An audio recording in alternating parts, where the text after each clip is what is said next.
Olá, sejam bem-vindos ao segundo episódio do podcast Pelicano. É um prazer ter você aqui conosco, viu? E eu já vou começar esse podcast elencando fatos, tá? Se prepara. Professora, pianista, compositora, filósofa, terapeuta, escritora, futura psicóloga e fundadora. É claro que eu não estou falando de mim, eu estou falando dela, fundadora da Fiel Pelicano, Miriam Garcia. Olha, nem eu sabia que eu era isso tudo. Muito obrigada pela parte que me toca, Maria. Então, é com muita alegria que nós iniciamos esse segundo episódio do podcast Pelicano com a ilustre presença da grandiosa, da belíssima, da iluminada, inspirada Maria Clara, que é publicitária e que é uma cor aqui para o nosso podcast. Né? Maria Clara, eu fiquei pesquisando lá, deixa eu ver que geração que ela é. E eu descobri que ela é da mesma geração que eu, é a geração Y. Eu falei, nem posso. Eu que estou beirando os 40 e ela que acabou de nascer, nós fazemos parte da mesma geração, né?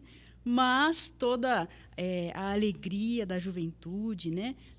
Dessa inovação, da tecnologia, da publicidade, que vem agregar ao nosso podcast essa alegria, né? E comigo nós iremos, então, conduzir esse podcast, que tem um convidado mais que especial, né, Mary? Com certeza. Muito obrigada pelo convite.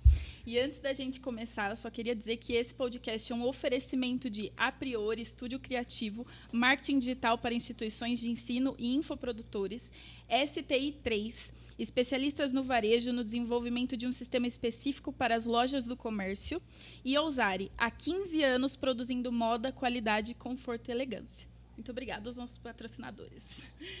E olha, se vocês acham que o currículo de Miriam Garcia é extenso, é porque vocês ainda não conhecem o currículo da nossa ilustre presença nesse podcast. A gente está subindo o sarrafo. Segundo episódio, a gente já tem uma ilustre presença de um padre internacional. Internacional. E eu vou ler aqui para vocês a pouquinha coisa que esse padre é, tá bom? Padre diocesano, entrou no seminário em 2003 e foi ordenado padre em dezembro de 2010. Cursou filosofia e teologia, foi pároco na paróquia Nossa Senhora de Fátima, em Jaú, pároco na paróquia São Francisco, em São Carlos, vice-reitor no seminário de filosofia, membro da equipe litúrgica da diocese, diretor espiritual de alguns movimentos com a Comunidade Fiel Pelicano, TLC, equipes de Nossa Senhora, auxiliou a Casa de Recuperação de Drogados, especializado pela Faculdade em Formação Presbiterial, e, como se não fosse o suficiente, em Pádua, na Itália, pelo Instituto de Liturgia Pastoral, fez o mestrado em Sagrada Teologia com especialização litúrgico-pastoral. Para os mais íntimos, seja bem-vindo, Padre Serginho. Muito bom. Muito obrigado por essa apresentação. Às vezes a gente não gosta de falar muito de nós, né? Daquilo que a gente fez, da nossa missão, mas faz parte da nossa história, está na bagagem da nossa vida. Então é uma alegria poder estar aqui, estar no Brasil, né, participando deste momento tão bonito, tão belo, essa iniciativa nova, né, da Comunidade Fiel Pelicano, e estou muito contente de estar aqui e falando com vocês, pisando no Brasil. Muito bom. E ele mal pisou no Brasil, a gente já criou um evento para a agenda dele. Vocês não têm sossego. E a nossa gratidão ao Senhor, né? O senhor que foi o nosso diretor espiritual enquanto esteve em Jaú. E eu sempre falo que ele é o diretor espiritual emérito da Comunidade Fiel Pelicano. Apesar que eu não tenho essa idade toda de emérito, né? Coloquemos as coisas às claras. Seja muito bem-vindo, padre. É uma alegria ter o senhor aqui. E a proposta desse podcast, a priori, né, é trabalharmos alguns temas da teoria do Éden, que é esse material formativo da Comunidade Fiel Pelicano, né? E eu inicio aqui essa nossa hora de bate-papo falando sobre essa questão da natureza humana, né? Então, como nós falávamos no último podcast, o autoconhecimento a partir daquilo que nós somos, daquilo que Deus planejou para o homem antes de sua queda. E aí, no livro, eu escrevo algo que, inclusive, eu ouvi de um pastor, que ele dizia assim, olha, eu não sou a imagem e semelhança de Deus. Você não é a imagem e semelhança de Deus. Nós somos a imagem e semelhança de Deus. Porque nós fomos feitos no plural. Quando Deus pensou o homem, Deus disse, façamos, no plural. Então, nós somos seres coletivos. A nossa natureza, o natural para o ser humano é a coletividade. E aí entrou a serpente e ela ensinou uma única lição. A única lição que a serpente ensinou ao homem no Éden foi conjugar o verbo no singular. E trocar o nosso pelo meu e o nosso pelo eu. Então, cura interior também é nós trabalharmos o nosso eu para que a gente possa viver o nosso, que é o nosso natural. E nós temos, assim, uma lembrança muito viva na nossa mente do quão doloroso é viver sozinho. Jesus amado. Estamos saindo da pandemia e lá nós tivemos que viver pelo menos um tempo o chamado isolamento social, que é tão terrível, né? E aí no livro também eu escrevo. É tão ruim para o ser humano viver sozinho que a pior pena de um condenado é a solitária. E nós vivemos um período difícil aí na pandemia. E eu me recordo, eu não sei as datas, o padre vai com certeza precisar para nós. Eu me lembro que o padre tinha acabado de ir para a Itália e pandemia. Sim, eu vivi lá um momento muito difícil, muito duro, porque eu fui para a Itália em junho de 2019.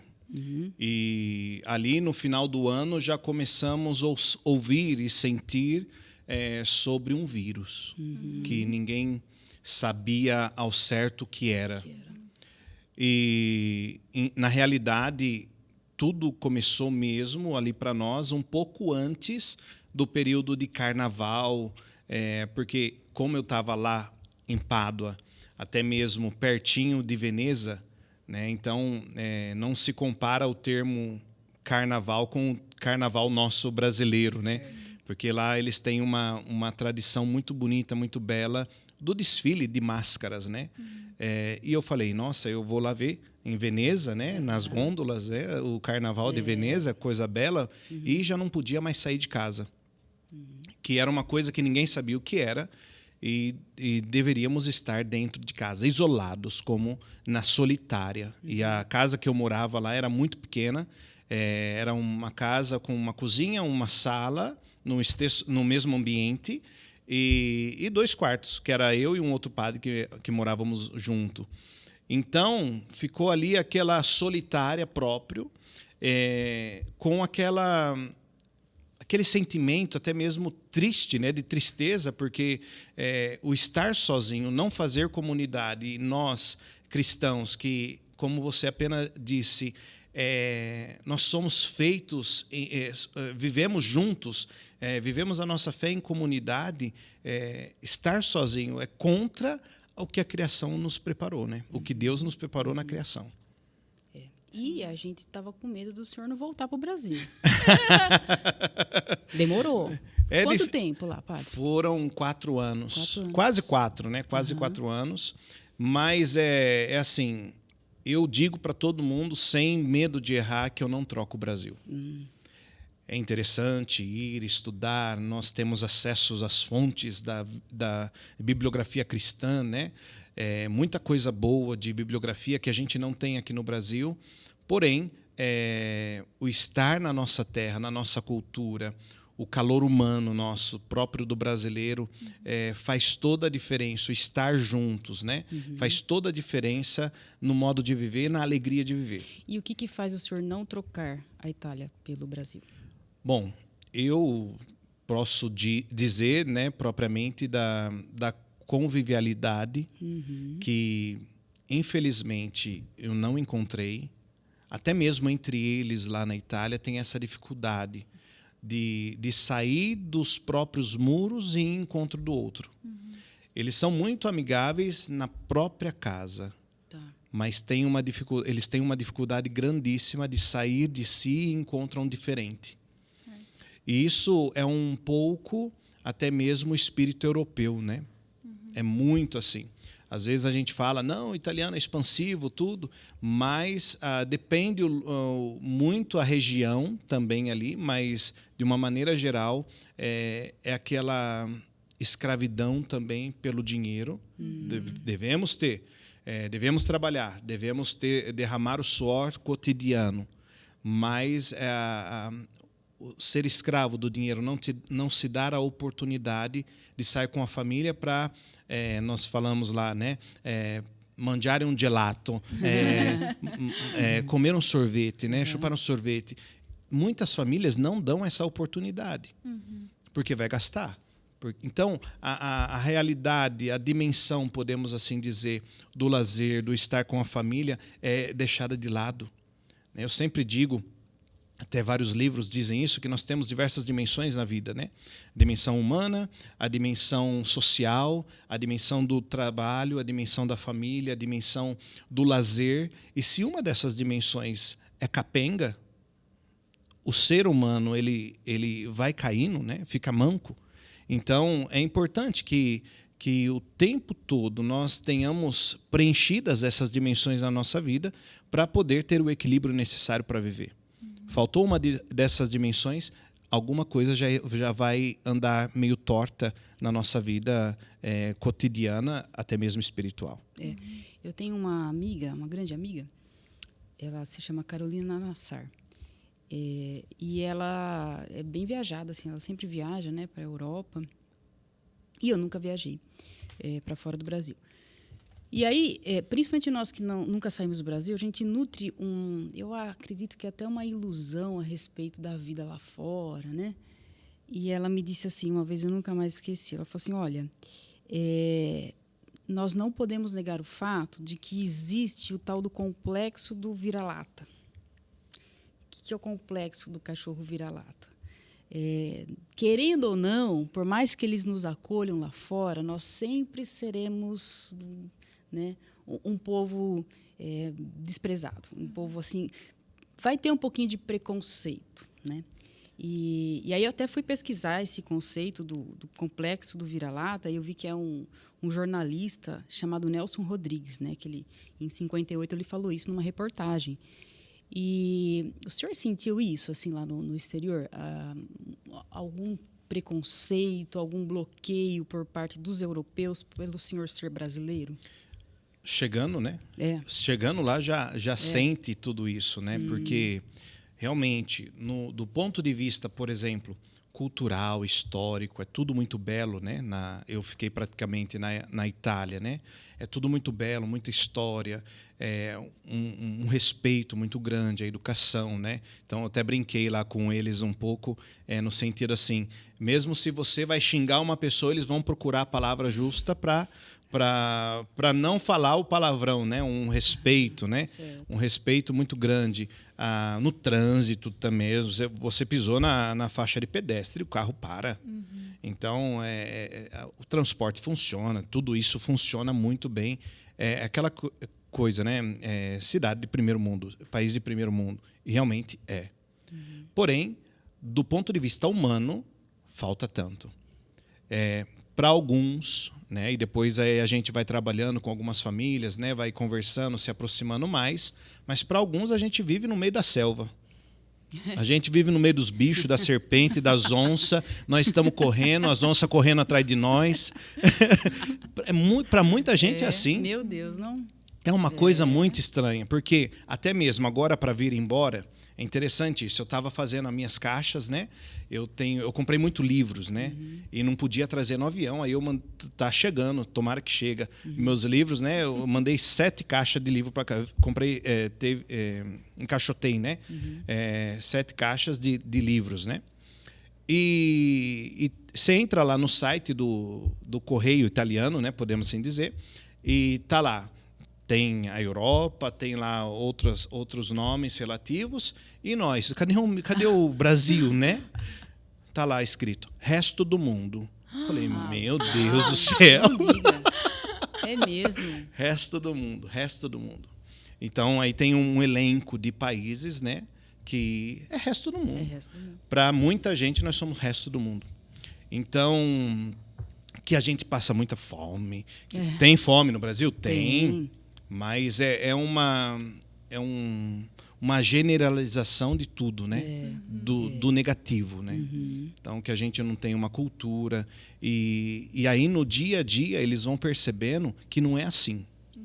Né? Até mesmo para eu vir embora, quanta resistência eu tive no sentido que o pessoal não queria que eu viesse embora. Não, fica mais um pouco. Inclusive o pároco lá que... Deixa esses italianos para nós. Inclusive o pároco lá, que agora estava numa outra paróquia, ele tem 77 anos. E ele me falou, não, mas você devia prolongar. Ele até brincou, eu vou esconder a sua tese e você não vai apresentar essa tese, porque a gente quer você aqui. Porque até mesmo eu chegava, por exemplo, nas missas, né, antes da missa, eu dizia bom dia, né, bom giorno. Nos primeiros dias, ninguém respondia.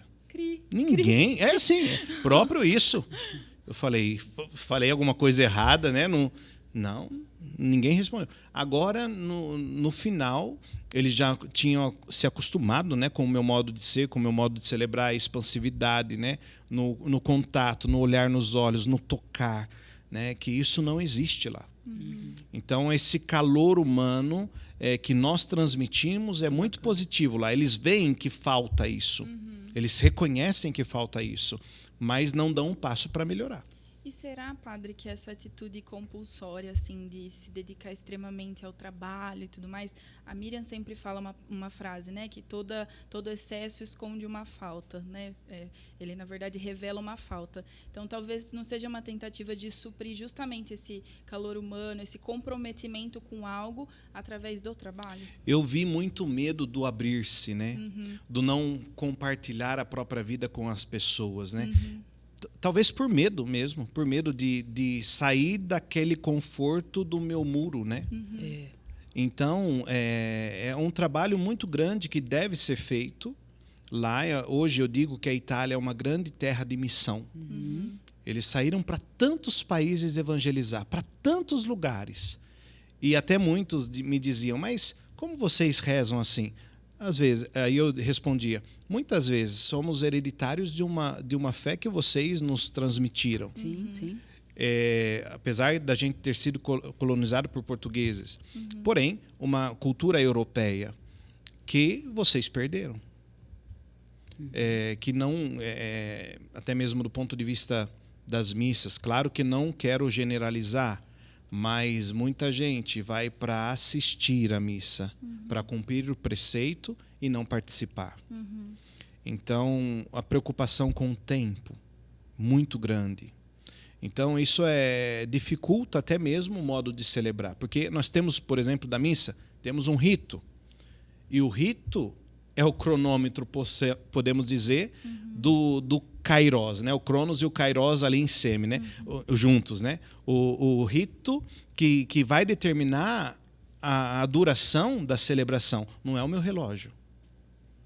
Então, isso, e eles têm consciência que nós, brasileiros, os africanos, ensinamos muito para eles, até mesmo no sentido de celebrar. Né? Não digo do ponto de vista que não sabem o conteúdo, sabem, mas no modo de celebrar mesmo. Até mesmo na faculdade que eu estudei, se fala muito da arte de celebrar. Ars celebrandi, que é uma coisa que é diferente do que você pegar o missal e ler. E isso é interessante porque, assim, boa parte dos brasileiros sonham em um dia em trabalhar para conquistar um patrimônio para sair do Brasil. E o senhor saiu e quis voltar. Né? Sim. Me faz lembrar algo que também está aqui no livro, né, que eu coloco, que é essa nossa busca pela felicidade. Né? Então, nós buscamos o topo da montanha. E isso faz parte da vida humana. Porém, é perigoso à medida que a gente acaba desdenhando aquilo que a gente tem e almejando sempre aquilo que a gente não tem. nos trazendo um amargor tão grande na nossa vida que faz... E quanta gente amarga. Jesus amado. Quanta gente amarga. Em todo lugar. Né? E é interessante isso que você fala, Miriam, porque essa busca constante eu digo até mesmo de topos, né? Porque, cheguei aqui nesse nível, mas eu não estou satisfeito aqui. Eu quero um pouquinho a mais. Não estou satisfeito aqui, eu quero um pouco a mais. E assim constantemente, mas não está preenchendo a felicidade. Me faz recordar Santo Agostinho. Santo Agostinho, Senhor, procurei já por tudo e vi que estava dentro de mim. Justo. E vi que tu estavas dentro de mim. Então, é uma questão assim, que às vezes a gente está depositando a nossa felicidade em tantas outras coisas que não são essenciais e aquilo que é essencial eu estou esquecendo. Tem um trechinho que eu escrevi sobre uma descrição sobre o rico. E ele começa falando sobre o pobre. Pobre é o sujeito que mora numa cabana na beira de um lago e vai pescar. E rico é o cara que luta a vida toda, passa por cima de gente, dos escrúpulos, não dorme, toma remédio, viaja, se estressa para um dia ter uma cabana na beira do lago para ir pescar. Então, tem até uma frase que eu também coloco, né, do Braulio Bessa, aquele grande poeta, né, que ele diz assim: o pouco que hoje é meu já é muito para alguém. Eu acredito que está aí o segredo da felicidade, né? Que também é passado por Jesus, que chamou a nossa atenção para coisas tão simples, né? Olhai as aves do céu, o lírio do campo, olhai a massa do fermento. E essas coisas simples, elas escondem felicidade. Eu digo sempre, Miriam, que até mesmo depois desse meu estar lá em Pádua, vale muito a pena nós vivermos com intensidade aquele momento presente. Por que eu digo isso? Eu coloquei na minha cabeça que eu tenho, não importa quem esteja na minha frente, tenho que provocar vida naquela pessoa. Uau. E se eu não provoco vida, eu não estou cumprindo com a minha missão cristã. E isso é muito forte para mim, porque eu tenho uma responsabilidade pelo outro. Não porque sou padre, porque sou cristão, porque sou batizado. Então, às vezes vamos celebrar agora, né, o Pentecostes, estamos nesse momento de Pentecostes, e é interessante que nós recebemos o Espírito Santo. E receber esse Espírito Santo é partir para a missão, anunciar aquilo que a gente tem de mais belo, precioso na nossa vida. É uma riqueza muito grande o que a gente tem dentro de nós, os dons do Espírito Santo, o próprio Espírito Santo dentro de nós. Riqueza que às vezes a gente esquece porque quer viver como mendigo. Então aí vale muito a pena nós recordarmos sempre. Eu sempre brinco, né? Eu vou brincar aqui com vocês, tomara que vocês me respondam, Senhor. Senhor, auxilia para que elas respondam certo. Já fiquei nervosa, já não vou saber. A mente aqui já bloqueou já. Não, eu e já aqui vou abrir a gente. O Google aqui, peraí. Fala, padre. E não vai ter no Google. Ai, Deus. Eu sempre brinco, mas de uma maneira séria, né? Vocês sabem o dia que vocês foram batizadas, né? Ah, isso eu sei. Claro, é claro que sei, é claro. O duro que eu sei. Eu sempre friso isso porque é um dia, para nós cristãos, mais importante. Aquele momento, todo o rito do batizado, aquela voz do céu que vem sobre mim e me diz: este é meu filho amado. Momento que o padre ali está fazendo o derramamento da água, está ungindo com o óleo, está ungindo com o óleo do Santo Crisma. Esta é minha filha amada. E ali, nós deixamos, com cada batizado, isso que é belo, com cada batismo que acontece na vida da igreja, o mundo fica mais bonito. E por isso que às vezes a gente esquece da dimensão comunitária do batismo. Quantas vezes, às vezes, numa missa, a gente colocava o batismo junto com a missa, né? com a comunidade. E tanta gente falava, nossa, vai demorar hoje. Jesus amado. O padre colocou um batismo no meio da missa. E esquecemos dessa dimensão comunitária que você falou logo no início. Então, por que eu estou falando tudo isso? Justamente para frisar que nós temos essa riqueza grande na nossa vida e que às vezes a gente esquece, a começar da data do nosso batismo. Eu nem pergunto da crisma para alguns, né? Fica a tarefa de casa aí. Fica a tarefa de casa aí, bem tranquilo. Torta de climão ao vivaço. Então, são questões.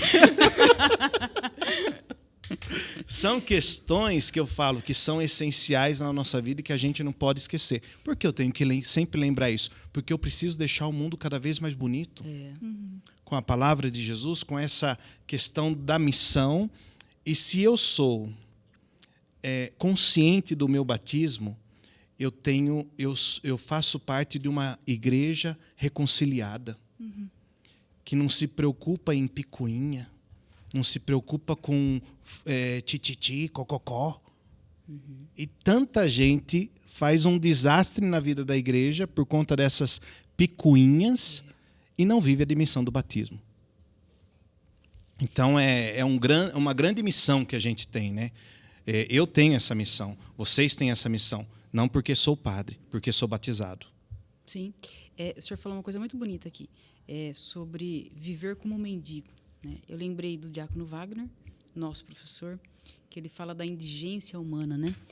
E uma vez também ouvi numa pregação, o pregador dizia assim: Deus levou meses para tirar o povo de Israel da escravidão, mas levou 40 anos para tirar a escravidão do coração do povo de Deus.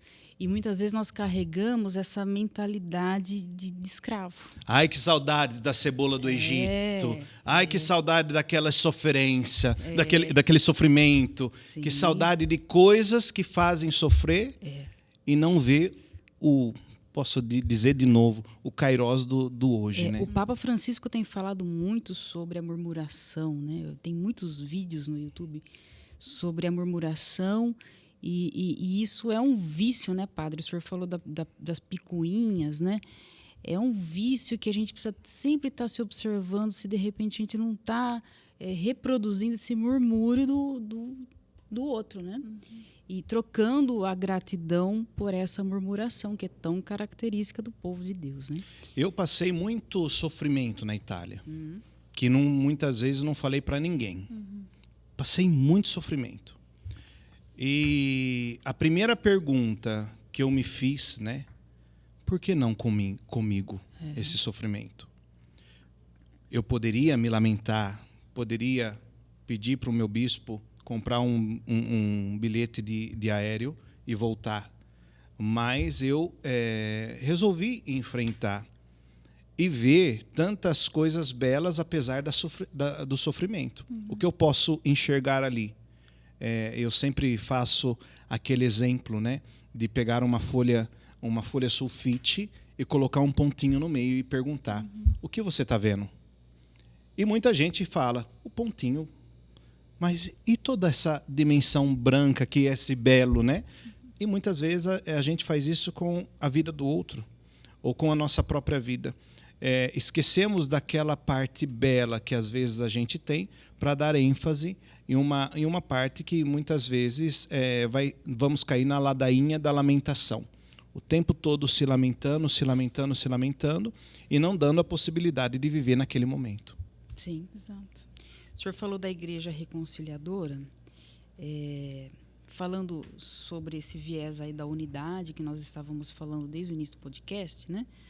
É muito bonito a gente ver essa igreja una, né? Então, a liturgia que nós celebramos na cidade de Jaú, no interior de São Paulo, que fica no meio do Brasil, era a mesma que o senhor celebrava lá na Itália, né? Então, é uma igreja só. É muito bonito isso, né? Eu sempre dizia, até mesmo, quando eu fui para a Itália e agora quando eu voltei, falei lá, né? Eu falei, nós não vamos estar distantes. A gente vai estar sempre se encontrando aqui no altar. Na Eucaristia. Então, é uma coisa assim que muito grande, muito mística na vida da igreja, né? Que a gente se encontra no altar. Então, não importa. Então, às vezes, por exemplo, eu convivi com um padre de Burkina Faso, que é um padre africano, né? Que o seu país está vivendo um sofrimento muito grande de guerra civil. É um desastre. Se vocês depois pesquisarem na internet, Burkina Faso, que a mídia não vai mostrar mais, nunca vai mostrar o sofrimento que aquele povo está vivendo. Claro, porque tem interesse também, mas ali a gente vê, né, os padres dentro de uma casa, de toda a diocese, dentro de uma casa, porque até mesmo famílias que não podem ficar nos bairros mais afastados, porque os terroristas vêm e matam, não importa quem. Então, eu digo, vivenciar a fé, né, ali naquele momento, rezam a Santa Missa em pequenas barracas, ali no quintal das casas, é aquela união que é bela, de que a gente está rezando junto com eles, porque era uma realidade que eu não conhecia também. Mas ali, com esse padre ali do lado, então a gente sempre, antes de começar a missa, nós vamos estar rezando junto com o seu povo. Ele se chamava Padre Edmundo. Então, nós vamos estar rezando junto com o seu povo. E aí, quando estava tendo alguma missa lá, ele me falava, nosso povo está rezando por nós. Então, essa troca, não troca, mas posso mesmo dizer, essa unidade que faz toda a diferença na vida da igreja. Exatamente. Eu sempre faço uma brincadeira nos retiros, a Maria vai recordar, a respeito de se tornou um filme, mas na minha época, eu já estou nessa fase de falar da minha época. Na minha época... Mesma geração que eu. Então. Nossa, ainda bem que eu sou novo. O senhor... Nós estamos nas beiradas, Maria. Você está na beirada de lá. E aí, na minha época, eu gostava muito, hoje eu acho meio estranho isso, né? Mas que é a família Addams, né? Então... Não recordo. Não é de sua época, né, padre? A cara nem treme. E aí, fizeram uma releitura da família Addams, né? Mas na minha época, a família Addams era assim, tinha a Mortícia, tinha a Wandinha, e eram todos personagens horripilantes, né? Então, assim, a Mortícia parece uma defunta. O primo It é um monte de cabelo que anda, né? Que fala. Um negócio, assim, asqueroso, né? Às vezes eu acordo como o primo It. E aí, tem um personagem da família Addams que agora colocaram uns cortes, né? Mas na minha época, era apenas uma mão que andava. A mãozinha. Né? E eu sempre falo assim nos retiros. Vou fazer agora com a Maria. Maria, a minha mão aqui, ó, ela te assusta? Ela te causa horror? Não. Não. Mas e se, de repente, eu cortar a minha mão e, nessa mesa, a minha mão começar a andar? Você vai ficar assustada, né? Você vai sair correndo. Padre, por favor. E qual que é a diferença da mãozinha da família Addams para a minha mão? É que a mãozinha, ela está fora de um corpo. Então, quando eu não estou unida a um corpo, eu me torno uma aberração. E tem muito cristão que está querendo fazer carreira solo, né, padre? Não estar unida ao corpo. Então, eu como evangelizadora, eu como cristã, e todo cristão batizado é chamado a ser evangelizador, eu preciso estar unida ao corpo da igreja, senão eu me torno uma aberração. Porque o Senhor me chama a evangelizar com o corpo, que é a igreja, com a família de Deus, que é a igreja. Senão eu serei uma aberração, vou assustar muita gente. Né? Isso é interessante que você fala, Miriam, porque o estar unido a um corpo não significa que somos iguais. Exatamente, eu ia mencionar isso, que é importante diferenciar unidade de uniformidade, Sim, né? sim. Porque eu acredito que a comunidade, que a igreja, ela revela uma face plural de Deus, né? Onde justamente a missa, a liturgia, enfim, une as diferentes vocações, né?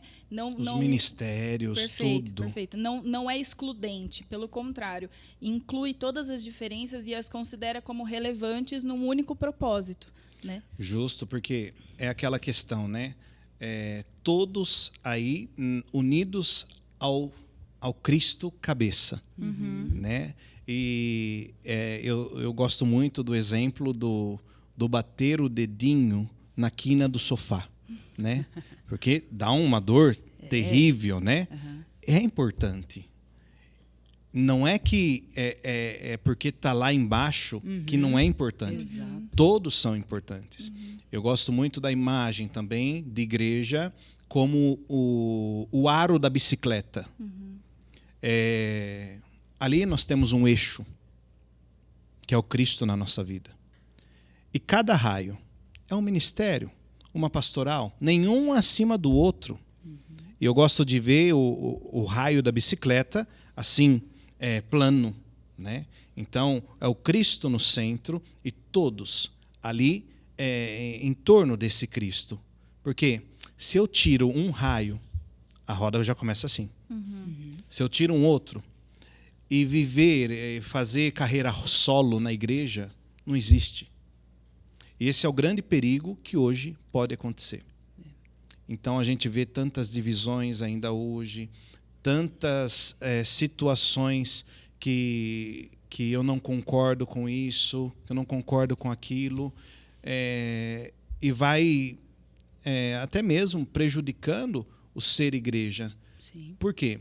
Eu não vivo como cristão, vivo como aberração e esqueço da dinâmica de comunhão. O estar unido, né? Eu, graças a Deus, não sou igual a vocês. E vocês, graças a Deus, não são iguais a mim. Porque até mesmo é interessante aquela crítica que faz um filme muito... Acho que tem uns 20, 30 anos esse filme, que se chama Eu, Robô. Até mesmo fizeram esse filme, mas com uma grande crítica, porque um robô... Queriam fazer uma sociedade que todo mundo se comportasse como robô, mas um robô saiu fora da linha, né? E a gente, quando quer viver como robô, assim, um atrás do outro, não vive. Não vive. A gente tem exemplos de sociedade assim já, que querem fazer isso, porém vive num sofrimento muito grande. O senhor conhece o The Chosen? Quem é esse? É uma série maravilhosa, assista, padre. Como se chama? The Chosen, Os Escolhidos. Os Escolhidos. Tem na Netflix. É uma... Mas está patrocinando a Netflix? Mas se quiser, Fica a dica. que é isso, hein? Aí teremos muitos podcasts. Fica aí o convite. E lá na série mostra bastante justamente isso, a diferença entre os escolhidos, que são os apóstolos, né? Então, Mateus, aquele matemático exato, perfeccionista, Pedro, explosivo, enfim, né? E aí tem uma cena do The Chosen que Jesus está com os apóstolos e não tinha chamado Mateus ainda. Ele passa na frente da mesa de coletoria de impostos e chama Mateus. Pedro, por sua vez, né, puxa Jesus e fala assim: Jesus, o senhor sabe bem quem que é esse daí? É cobrador de impostos, né? E Jesus fala: eu sei. E ele é bem-vindo. Ele fala assim: mas ele é diferente, né? Porque os judeus eram oprimidos por Roma e detestavam os cobradores de impostos porque eles eram, de certa forma, coniventes com Roma. Eles eram beneficiados por isso, né? E aí Pedro fala: Jesus, mas ele é diferente. Jesus vira para Pedro e fala assim: acostume-se com o diferente. E como é difícil a gente aceitar o diferente, né? Nós falávamos isso no último podcast. Muitas vezes o diferente é meu inimigo, mas não, né? Não é porque é diferente que é meu inimigo. E muitas vezes, padre, na igreja nós vemos, né, uma violência entre os movimentos que são diferentes, né? Então, renovação carismática, aqui uma linha mais conservadora, uma linha mais social, e aí há uma guerra e a gente se esquece que há um só inimigo que está batendo palma. Sim, ama tá isso. Batendo palma. Conseguiu, né? É. Então, nós precisamos, de fato, nos despertar para isso. Há um só inimigo. E o outro que é diferente de mim não é meu inimigo. apenas é diferente. E como corpo, como o senhor bem disse, né, os membros são diferentes um do outro, né? E cada um tem a sua função específica e essencial. Exatamente. Essa é a igreja, né? A gente não pode esquecer aquilo que o Concílio Vaticano II sempre procurou evidenciar. O que é a igreja? É povo de Deus. E povo de Deus, hoje, somos todos nós, então, somos todos igreja. E essa dimensão da falta de unidade, divisão, diávolos, é uma questão que a gente, às vezes, não está dando atenção, porque nós temos muitas comunidades, muitas paróquias que estão perdendo a essência do ser cristão por conta da divisão. Se eu parar para ficar corrigindo o outro, porque é diferente a mim, eu já perdi ali, só naquele pensamento, aquilo que é ser cristão. Então, eu digo assim, hoje é esse grande, posso dizer, a grande motivação hoje do Papa Francisco nesse sentido, com relação, por exemplo, a todas essas reuniões que nós estamos tendo e vivendo na vida da igreja sobre o sínodo.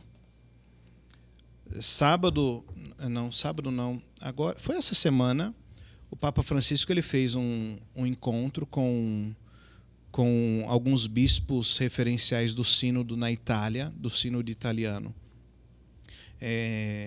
E ele disse justamente sobre isso, tomar cuidado com a clericalização do clero e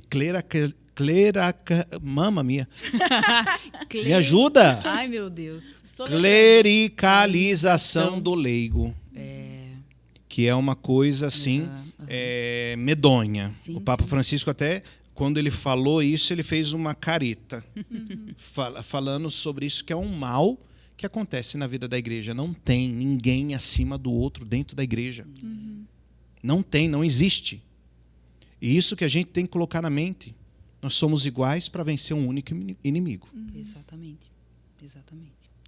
E falando em Papa Francisco, o senhor esteve bem pertinho dele, né? Sim. Apesar que eu morei em Pádua, né? Terra de Santo Antônio, né? Então, só para fazer um pouco de inveja, né? Todo dia antes de ir para a faculdade, eu entrava na igreja de Santo Antônio, tocava o túmulo de Santo Antônio, passava nas relíquias e ia para a faculdade. Mas não tinha Padre Armandinho lá.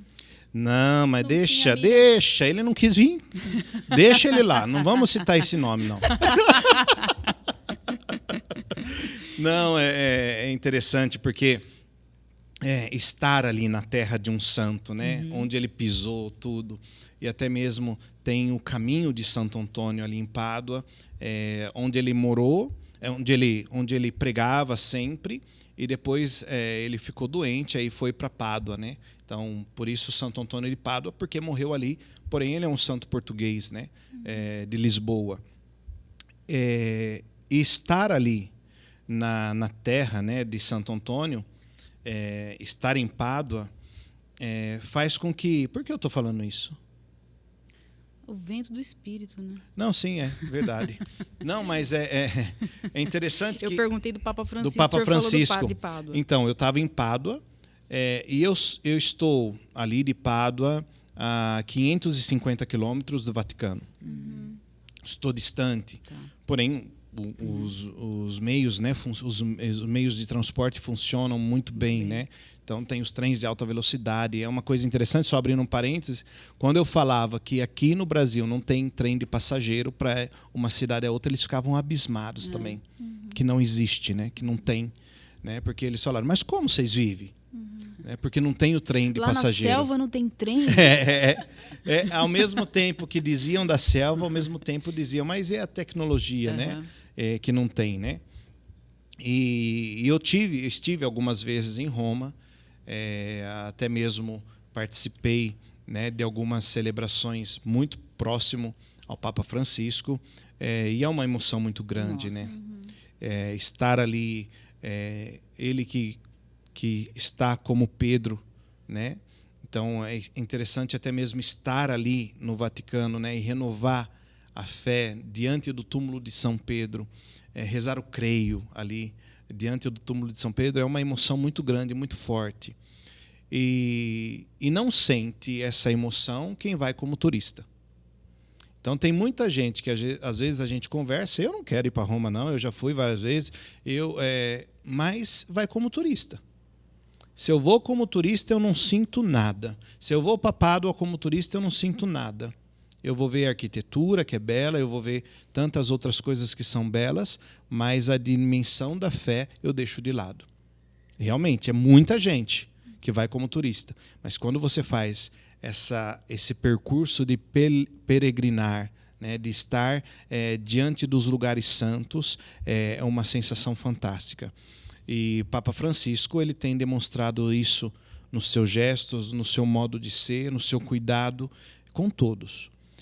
Agora, de uma maneira muito intensa, o seu cuidado com as autoridades por conta da guerra. Nós estamos ali com uma guerra que aqui no Brasil a gente não está sentindo tanto o que está acontecendo, porque é uma situação muito triste, muito dolorosa. Falar da guerra na Ucrânia, a gente está tocando com a mão ali na Itália. A Diocese de Pádua, ali onde eu estava, acolheu 70 crianças de um orfanatrófio, como se chama? Orfanato, de um orfanato, que muitos morreram. Meu Deus. Muitos morreram. Cidades inteiras destruídas. Eu tenho um amigo padre que está lá, que é ucraíno, e ele não tem como mais ajudar senão rezando. E eu perguntei para ele, né, como a gente pode ajudar para não ter a guerra? E ele me respondeu de uma maneira muito simples, porém profunda. A gente já começa a ajudar não fazendo guerra dentro do nosso próprio coração. Uau, muito bom. Então, é aí que a gente já começa a ajudar a não ter a guerra. E ali o Papa Francisco, a cada audiência, a cada encontro, ele está rezando pela Ucrânia. E até mesmo ele rezou esses dias atrás pelas mães, por exemplo, dos soldados russos, que eles não têm escolha. Eles não têm escolha. Estão ali de uma maneira impositiva para batalhar. Né? E ainda a gente está com tanto medo, né, de uma terceira guerra mundial. Muito medo. Porque a gente aqui no Brasil, eu assisti os jornais essa semana que eu estou aqui, se fala muito pouco da guerra. Não que deve evidenciar, mas se deve colocar às claras. Padre, a gente chega a esquecer. Sim. É triste falar, mas assim, a gente esquece da Mesma coisa do coronavírus. Muita gente já esqueceu. E hoje é triste falar isso, mas tem muita gente morrendo todo dia. E aquela questão, o Vaticano, a Igreja, está fazendo trabalhos diplomáticos, né? Tanto com o Zelensky, o presidente da Ucrânia, quanto com Putin, né? Com alguns assessores ali de Putin, no sentido da paz. Né? E a paz não se resolve com arma. Com certeza. Exato. E assim, a Europa ela está financiando muita arma. Eu nunca vi, né, uma questão de guerra. E eu assisti lá, né, canhões passando para ir para a Ucrânia. Então, são situações assim que dá medo. Meu Deus. E entra aquele discurso também, né? Para que serve uma arma? Qual que é a função de uma arma? E qual a sua intenção em ter essa arma? Sim. Então, não fugindo, não querendo entrar aqui em argumentos políticos, mas no sentido de... É aquela questão, a igreja ela não quer que um vença. A igreja quer que a paz aconteça. Então, é tanto diferente. A igreja não quer que um seja massacrado e o outro vencedor. Não se fala disso na igreja. Se fala de promover a paz. Porque há um só inimigo. Justo. Há um só inimigo. E porque a vitória não é nesse mundo. Exato. E aquilo que o senhor falou, né? A proposta central da igreja é sempre ser uma igreja reconciliadora. Essa palavra, se eu esqueço, eu sou um morto, como você tantas vezes pregou, no fio de ouro. É. Eu carrego um morto nas costas. Então, se eu não me reconcilio comigo mesmo, com Deus, comigo mesmo e com o próximo, eu tenho um morto comigo o tempo todo, que vai me consumindo. E são tantas violências, né, padre? A gente está falando da violência da arma, mas é também aquilo que o senhor falou da futriquinha, né?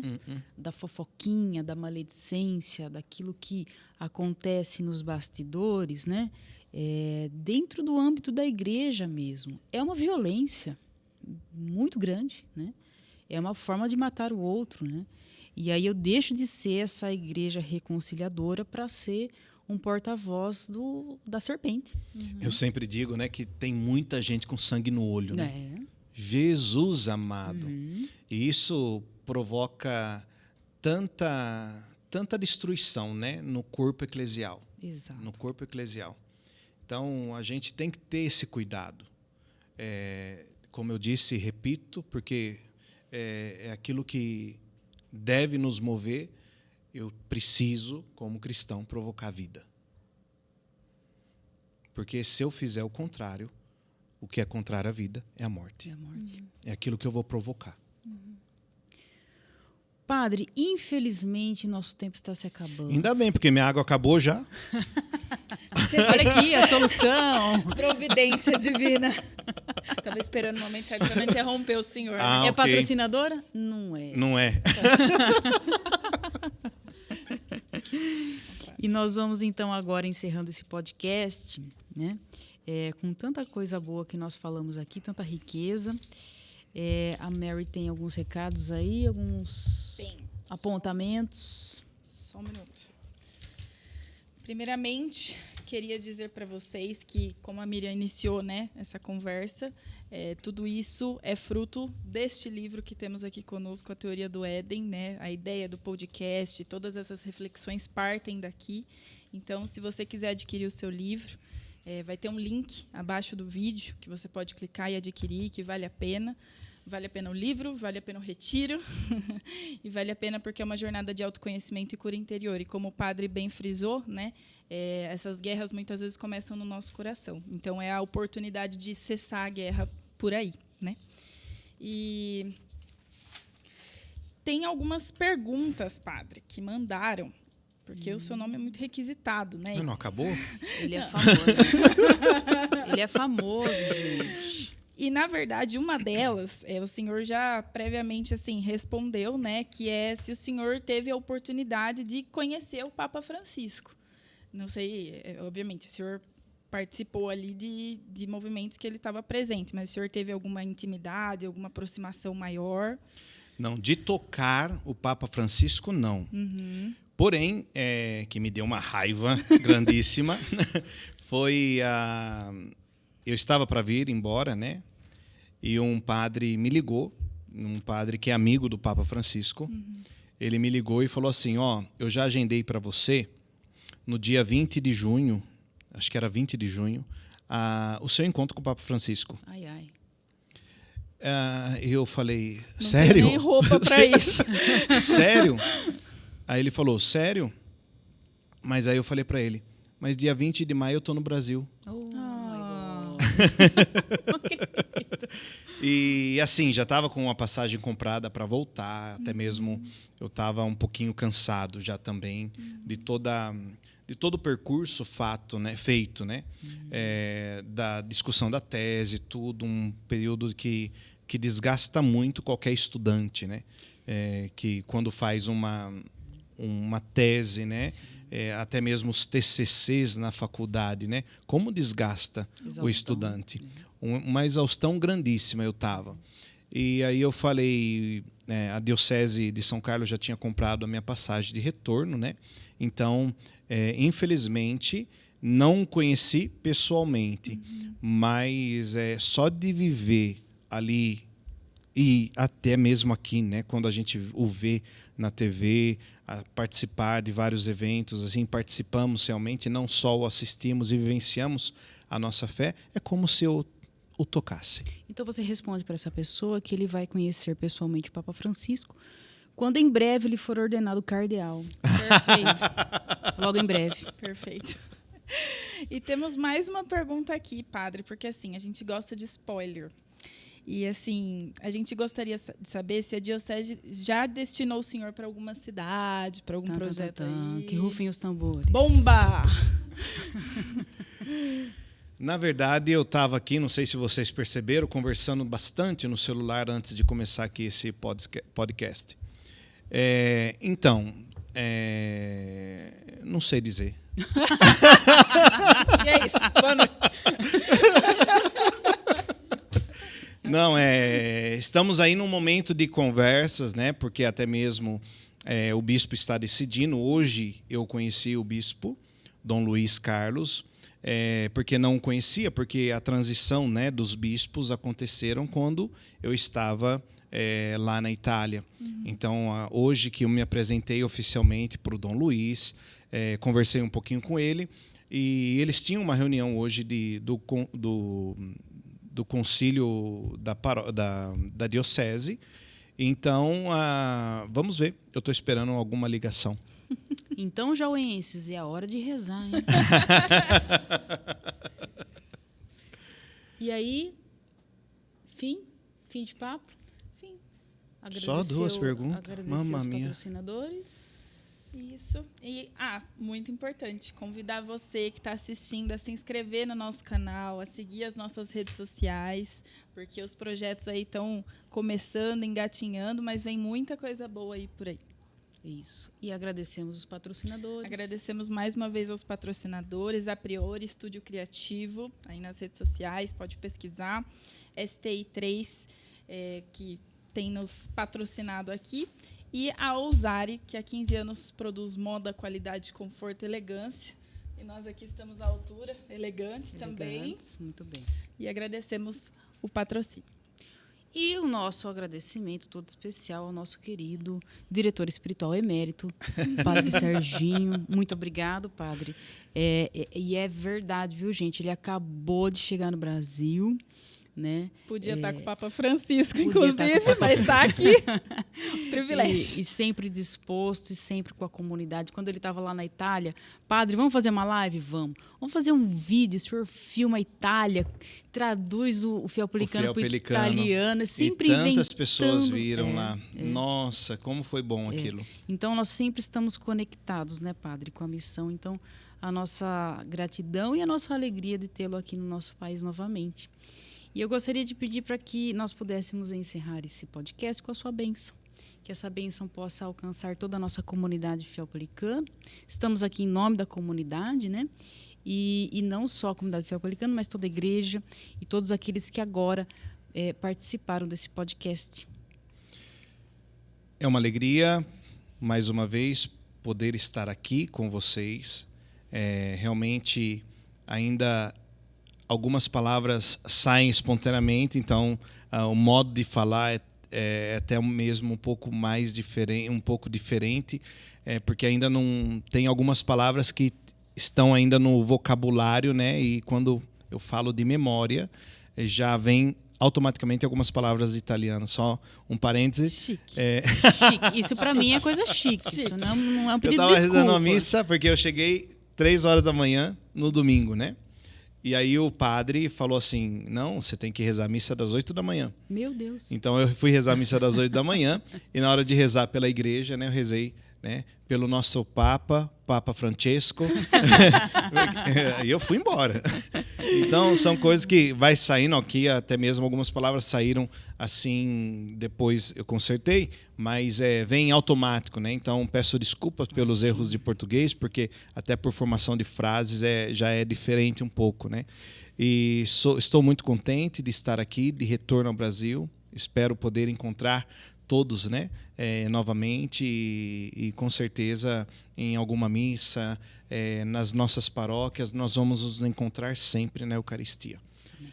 O Senhor esteja convosco. Ele está no meio de nós. Por intercessão de Nossa Senhora, de todos os santos e santas de Deus, desça sobre vós a bênção do Deus Todo-Poderoso, que é Pai, Filho e Espírito Santo. Amém. Amém. Muito obrigado, Padre. Até breve, se Deus quiser. Essa caneca é minha? É. Menos mal. Muito obrigado, Padre. Nos vemos em breve, se Deus quiser. Nos vemos em breve. Tem uma agendinha aí. Deus tem muitos planos para o Senhor e a Feopalicano também. Fica deixa. Mary, muito obrigado pela parceria. Sempre juntos. Sempre juntos. Avante, Pelicanos. Avante, Pelicanos. Gratidão. Até mais, se Deus quiser. Até mais.